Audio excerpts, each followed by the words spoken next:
Good jump, I like that. Aren't they fun? How could you not love that? I assume you're here because you want to know more about the Crested Gecko. I'm glad you came. If you're wondering, gosh, what the heck is a Crested Gecko? I don't know if I want a Crested Gecko or not. You should check out this video right here. Crested Geckos are fantastic. We've given them an overall score of 4 out of 5. We're going to talk about why exactly they got a score of 4 out of 5 instead of 5 out of 5. It's going to come down to our 5 criteria, which are handleability, care, hardiness, availability, and upfront costs. These things all factor in to what kind of a pet reptile is the Crested Gecko for the first-time reptile keeper. So let's start out with handleability. You can probably tell they're fairly easy to handle, but you can see from the way they've been acting up until now, they can be a little bit jumpy. That's okay, that's kind of fun. This gecko that I'm holding actually very rarely jumps. For that reason, he's not my favorite one to interact with. I actually like them when they explore a little bit more, jump around. I don't want him to be panicky, and some are panicky. I'll show you one in a few minutes that he's a little bit too active. Their different personalities, though, are a lot of fun. You get to know each individual gecko, have a great time. Like I was saying, it varies depending on the individual, how springy they might be, and you might want to look into that. You might want to try handling your gecko before you pick one. If you like one that's a nut job, then this gecko is for you. If you like one that's super calm, then this gecko is for you. And if you like something in the middle, find one that's in the middle. What I have found is the way that they act as babies is usually the way that they act as adults. They're going to mellow out some, but a springy baby will be a springy adult and a mellow baby will be a mellow adult. But they're kind of fun. Both are fun. Just find the personality type that you like.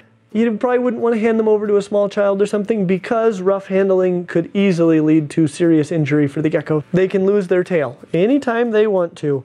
You can see this gecko here has lost his tail. So we were moving and he decided, gosh, I think from now on, I'd rather not have a tail. But I kind of love their little tails too. They're semi-prehensile, which means they can kind of grab things with them. Fun little tail. I also like to get them without a tail because it's the main thing I worry about. You can handle them easily. They're not fast. They don't zip away from you. Generally speaking, they don't stress out. As long as you keep handling, you know, to a reasonable amount, they're not going to stress out on you, and it's not going to hurt you. I've been bit by these geckos before. Not a big deal. Might draw like a single drop of blood, but that's never killed anyone unless you're part of the royal family. Love them. Good to handle. For these reasons, it gets a 4 out of 5. Care. Let's talk about care. These get a 4 out of 5 for care. The main reason that they don't get a 5 out of 5 is because they do require daily maintenance. Every day you're going to need to spray them, probably morning and evening. You're going to want to spray the tank enough so that there are water droplets and things for the gecko to drink, but not so much so that the enclosure is soaked or stays damp throughout the whole day. That can lead to other problems like respiratory infections. A little bit of misting morning and evening. That's the main daily care. You're also going to need to feed them every other day, but that's not super uncommon, and feeding them is easy and wonderful. Some crested geckos will take live insect feeders, but not all of them. What they're all going to need is some sort of pre-formulated crested gecko diet, like Clark's diet, Pangea, Repashy. We've got links right there. There are a lot of really good crested gecko diets, different flavors, and people find that some geckos take certain flavors better than others, certain brands better than others. So what you might want to do is get a small quantity to start with, test it out, see what your gecko likes. But it's easy. It's about 1 part Crested Gecko diet, 2 parts water. Off you go. Humidity is a little bit of a big deal, but what's going to be a bigger deal for them is that you don't get it overly humid or overly hot. In the long term, these are not very expensive pets to keep. Not at all. Once you've got a decent enclosure, larger if you're going to keep multiple individuals, though I wouldn't recommend this unless you're intending to breed them. As far as hardiness goes, we give them a score of 3 out of 5. Few of the things that can cause the premature death of your crested gecko, one of the fastest way to kill them would be rough handling. They're relatively small animals, delicate, soft, wonderful, not well defended, no armor. If you squeeze one or kick one or step on one, it's going to be devastating for the gecko, so don't do that. Other ways that you could end up shortening the life of your crested gecko is if you keep it too humid or not humid enough. You know, if you're not misting them on a daily basis, they could die of dehydration.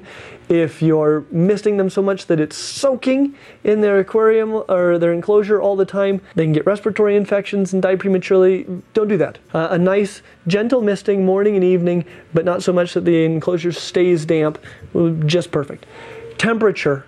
Kill them very quickly if you get them too hot. The temperature that they're best suited to is room temperature, which is just wonderful. You just don't want them to get too hot for very long. So as long as you're keeping them, you know, right around 65 to 75 degrees, that would be ideal. It starts to get too much hotter than that, you could actually lose a gecko pretty quickly. So if your house fluctuates in heat dramatically during the day, crested geckos might not be for you.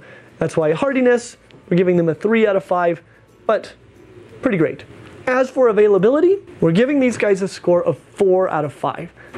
Because if you go right to the breeder, then they're going to know their geckos, and you're going to be able to look at a whole bunch of different geckos, and you're going to be able to interact with a whole bunch of different geckos, and you're going to be able to pick the gecko that's right for you. There are breeders all over the place because they're fun and easy to breed, so there are a lot of breeders all around. Find a good one. And that's where I'd recommend getting one. However, you can also get them at expos. That's where you can meet breeders. So go to a reptile expo, meet a reptile breeder. You'll find some springy ones, and you'll find some mellow ones, and you can pick the one that's right for you. Some pet stores are going to have crested geckos, not all of them. Wouldn't be my first choice of places to get one, but if you find one at a pet store, has a personality type that you like, and you feel like it's been well cared for, probably just fine. They got them from a breeder somewhere because they're not importing them from New Caledonia. When it comes to upfront cost, we're giving these guys a 5 out of 5. A perfect score because these guys are fairly affordable. You can get a crested gecko for $30 at an expo or directly from a breeder, or here's the thing. Crested geckos are highly polymorphic, which means they come in all kinds of colors. So you look at how dark this one is, look at how light that one is. I mean, all kinds of patterns, spots, no spots, stripes down them, no stripes, white on the side, solid colored geckos. They come in all kinds of colors, and depending on how they look, a lot of times has to do with how much people are willing to pay for them. So you can pick up a crested gecko for way cheap, or you can pay a few $1,000s for it, depending on what you want it to look like. When it comes to housing a crested gecko, that's also fairly affordable, and there are a lot of good ways to do it, as long as they've got good cover, and we're going to do a whole video on just how to house a crested gecko, so check that out too. That said, housing them, fairly easy to do, and like I said, we'll have a whole video on it. It doesn't need any extra heat, unless your house gets down to like 50 degrees. I've been bragging about how calm this guy is, now off he goes. When it comes to animal price, like we said, very affordable to very expensive, but in general, anybody can afford a crested gecko. So with that, our final score for the crested gecko is 4.0 out of 5. Frankly, we probably won't give anything a much higher score than that because every reptile on the planet has got pros and cons, and sometimes what's just perfect for one person isn't perfect for another, and so we want you to know what you're getting yourself into before you get yourself into it. The crested gecko is a marvelous choice. If you want to know more about them, you gotta watch other videos. Make sure you like and subscribe, that way you'll know when our new videos come out. Keep following us.